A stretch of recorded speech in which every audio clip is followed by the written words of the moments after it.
Hello, thank you so much for joining me again today.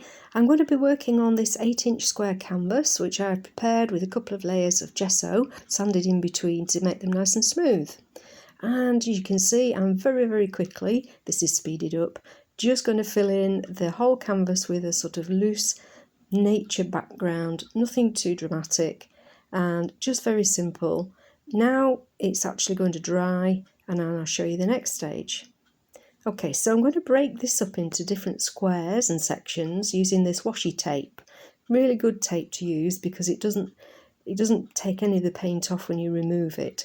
So I'm just going to randomly break this canvas, as you can see, into different chunks and sections. Make sure that it's sticking down quite nicely. There we go, just give it a bit of pressure, and we're working on these spaces that I've created here. So I'm actually going to use this Pebeo Modelling Paste or Crackle Paste. I've used it before on paper but not on a canvas, and it's in two parts, and you apply this part first, which is a sort of gel. So I'm just using a soft flat brush, and it says to apply it liberally, so I am doing that just in those sections. This is why it makes it easier to take the areas off so that you've got nice neat edges if you want a certain effect. So I'm going to continue and paint this into all of those little squares and oblongs, nice and liberally. And there we are, done. You can see it's sort of shining in the light there. So now we have to wait for it to dry. Okay, now it's fully dry, we can apply the second part, which is the paste itself. And it's very just like a texture paste, so you apply it as thickly or as thinly as you want. Depending how thickly you put it on, it will dictate the size of the crackles that we get. So I'm just brushing it on, not worrying too much because the tape is protecting the borders. So we'll fill in all of these sections and then we leave it to dry overnight. And here is the result. Beautiful crackles, really pleased with those. Because I put it on quite thickly, we've got some really good sized crackles in this. So now I'm carefully going to remove the washi tape, holding my hand down on the paste area just to stop the tape from lifting anything. It just means that it's neater, it's easier, and you've no risk of losing those nice sharp edges that we've created with the tape. It would be a shame if we lost them. So I'm very carefully going to do that with all of these sections. And there we go, nice and neat, and I like the way they work. Now we can do the fun part. So I'm going to blend in some colours, some on the Crackle Paste and some onto that background that we've painted. Lovely burnt sienna. Most of you know I love burnt sienna. And I'm still going to take that upwards into the background. We've got a nice dark umber and a light green in there with a bit of white. So I'm going to mix these colours to look quite natural. So I'm using sort of earth tones and natural colours. So we'll blend that in and we'll start with that lovely crackly bit. Whoa, that's a lovely green. That's the golden green gold mixed with a little bit of white. It's a beautiful shade. So I'm not worrying too much about that background that we first put in. That really is just a base.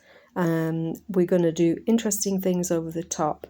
So pull some of your paint sideways as well to break up the shapes. We're going for balance, but we want interest as well. So we're using lots of different strokes here and taking that colour up. Oh, a lovely dark sap green, that's really nice. Remember, to make the light colours pop, you always need the dark. That applies to life as well as painting, I think. A little bit more of that lovely yellow. And I'm just continuing to break up that shape with the paint. Just moving out of the way so you can see what I'm doing a little. And we'll move over to that sort of sky colour, adding in and blending out where we want it.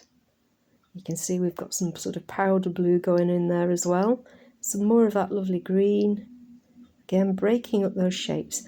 As you can see, I'm actually using the point of the flat brush and also the flat. These are such versatile brushes.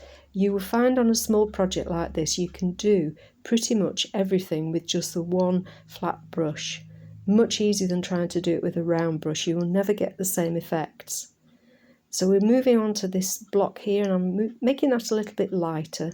So we've got the yellow and the mid colour, and that lovely, that's actually raw sienna, beautiful colour.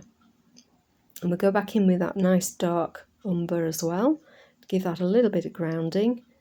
And to balance it, we'll take it over to that side as well and put some along that other edge.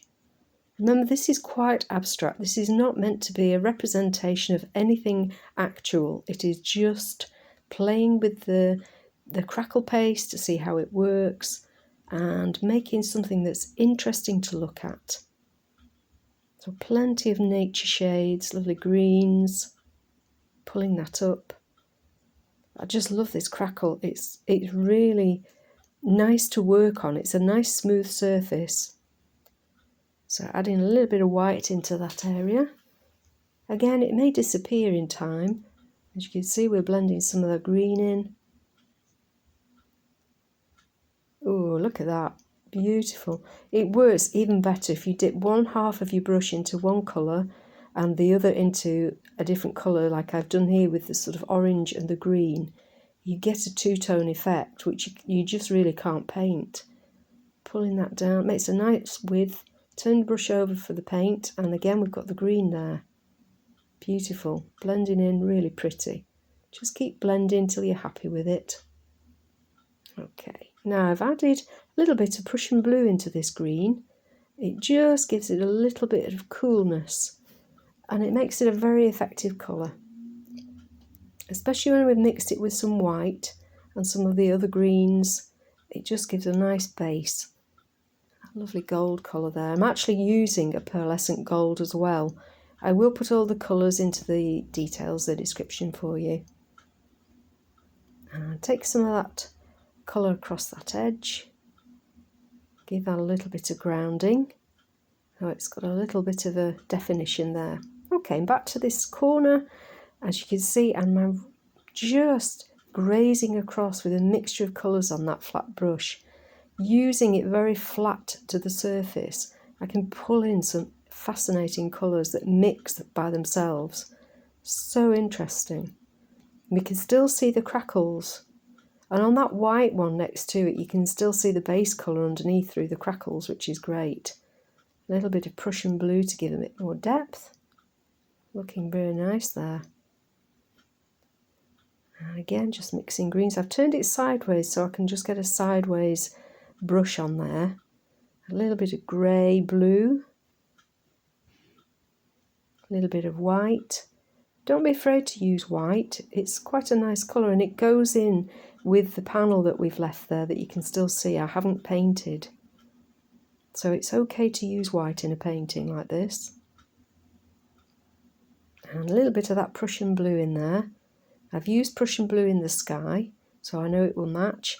And you can see how I use the flat of the brush and then pulling it down.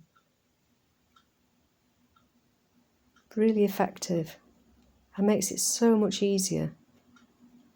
And we'll add a little bit down this side as well, just for definition. It's beginning to form some nice shapes and blocks here. And by base of this section, I'm actually covering with very dark Perylene green. It's a beautiful shade, very, very dark, almost black actually. A little bit of mix of that raw sienna and white. Nice soft warm colour. I've decided I want to put something in a block here, but I'm not going to use the crackle paste. I'm just going to add that Perylene green. I want a little bit of dark. It's a little bit bland over this side. So we'll put the Perylene, and then I'm actually going to mix some white to make it graduated. And that's giving it a little bit more interest there. And we'll bring that across. You can use the tip of the brush, or you can use a palette knife to do this, the edge of a palette knife if you're not happy doing that. And we'll darken that area as well. Makes that white stand out even more. And over on this side I want a dark element to balance that on the other side. Lovely. And a lot of white colour next to that to really make it stand out. I can take the tape off now, that block is dry. Carefully take that off. Super. Okay, so as you can see, I've finished all these little bits. I've added a few more little lines, little bits here and there, and now I'm just debating what to do next. As you can see, I've started to apply some with a palette knife, and I'm going to do a little bit more of that because it's a little bit more organic in shape. We've got a lot of blocks and severity, so I want to add a little bit of softness and a little bit more feel of nature here. So I'm just using this really, really small palette knife. It's the smallest one you can get, and it's just a question of grazing the colour across, making some interesting colour mixes, adding little bits of highlights here and there, and I'm using them to make stems, pushing the paint. Make sure you get paint on the edge. You can see there with the white, comes out really nice. And it's just starting to add a little bit of interest and just taking some colour across there. Again, that bottom right hand corner was a little bit bland.